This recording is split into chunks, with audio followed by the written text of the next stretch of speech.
আংটি বানায়।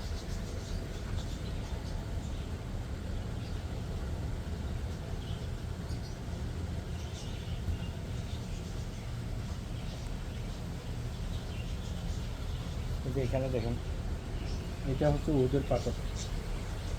এই যে এটা উহুদের পাথর এই ধরনের হয়ে থাকে ভিতরে। এগুলো লবণের মতো, কিন্তু এগুলা এক ধরনের পাথর, পাহাড়ে পাওয়া যায়।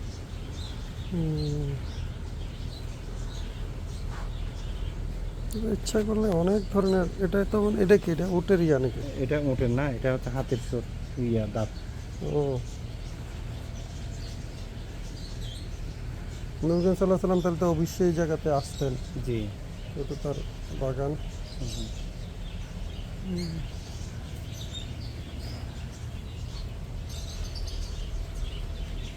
ওখানে কি বেছে ভাই? খাবারের কি আছে ওখানে? খাবারের কি আছে ওখানে? খাবারের গাওয়া আছে, কফি আছে, নেসকফি।